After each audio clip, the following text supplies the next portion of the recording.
Good morning guys, সবাইকে ছোট বড় মিনি ব্লগে ওয়েলকাম। আজকে সকাল সকাল ঘুম থেকে উঠে গেছি, আর এই সকালবেলা না পরিবেশটা এত ভালো লাগে তোমাদেরকে আমি কি বলবো। দেখো তোমাদেরকে আমি আমার গাছগুলোকে দেখাই, এগুলো কত বড় হয়ে গেছে। মানি প্ল্যান্ট গাছটা সত্যি অনেক বড় হয়ে গেছে, আর বাদ বাকি সমস্ত গাছগুলো ওগুলো অনেকটা বেড়েছে। সকালবেলা ব্রাশ করার সাথে সাথে দেখলাম প্রীতম চলে এসেছে, আর ও চলো বলে এরকম করে দৌড়ে কেন এসছে বুঝতে পারলাম না।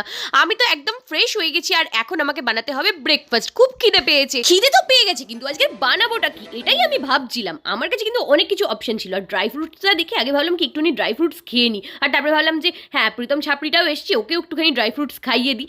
এইবার আমি ভাবছি আজকে বানাবো কি। আমার কাছে অপশনে রয়েছে ছাতু, রয়েছে হচ্ছে ম্যাগি, আর তার সাথেও রয়েছে হচ্ছে ওটস, আর রয়েছে মুসলি। তো আমি ভাবলাম যে চলো আজকের এটাই বানানো যাক। আর এটার জন্য কিন্তু আমার একটা জিনিসের প্রয়োজন, সেটা হচ্ছে দুধ। তাই আমি প্রীতমের মুখের মধ্যেই মুসলিটা ছুঁড়ে মারলাম, আমি বললাম তাড়াতাড়ি যা গিয়ে দুধটা নিয়ে আয়।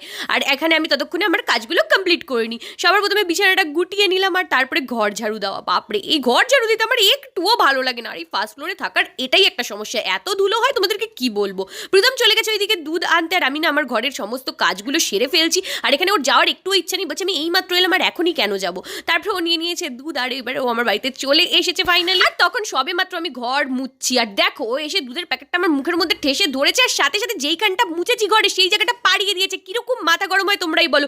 নোংরা পা নিয়ে এসে পুরো ঘরটাকে নোংরা নোংরা করে দিল। এই পুরো মনে হচ্ছে যে ঝাড়ুটা তুলে ওর মাথার মধ্যে বাড়ি দিই। তারপরে এসে আমার দেখো এই সমস্ত সব চার্জার ফার্জার ফেলে দিয়েছে, যে রিং লাইট তুলেই ওকে মারবো। এই মুসলি বানানোটা বেশি টাফ কিছু না, খুব ইজি। আর এই দুধটাকে আমি ঢালছিলাম বলে প্রীতম বলছে কি ডলিদা চাইওয়ালার মতো একটুখানি তুই কর। আমি চেষ্টা করলাম, সত্যি এটা একটা আর্ট, আমি তো পারবোই না, আর পারিও নি। আর দেখো কতখানটা দুধ আমি নিচে ফেলে দিয়েছি। আর এইবার না আমি কি করছি, মুসলিটাকে কাটছি। আর প্রীতম দাঁড়া দাঁড়া আমি কাঁচি নিয়ে আসি। ও কাঁচি আনতে আনতে আমি মুসলি কেটে সেটাকে না বাটির মধ্যে ঢেলেও ফেলেছি। আমি বললাম একদম কাজের টাইমে কিছু করতে পারিস না। আর এখানে দেখো কিভাবে তাকিয়ে রয়েছে, আমি দুধটাকে ফোটাচ্ছিলাম আর এখানে নাচছিলাম। ও কি করেছে, অমনি করে মুসলিটাকে চুরি করে নিয়েছে। বলছে দাঁড়া এটা তো পায়রা খাওয়ানোর জিনিস, বলে ও এটাকে নিয়ে চলে গেছে। আমি তো খুঁজে পাচ্ছি না। তারপরে দেখি বাইরে গিয়ে ওই মুসলিটাকে পায়রাকে খাওয়াচ্ছে। এত মাথা গরম হয়েছিল, মনে হচ্ছে মাথার মধ্যে আমি বাটি একদম মেরে দিই ছুড়ে। তারপরে এখানে দুধ গরম হয়ে গেছে, আর এই মুসলির মধ্যে দুধটা ঢেলে দিলে পরেই আমাদের খাওয়ার কিন্তু রেডি।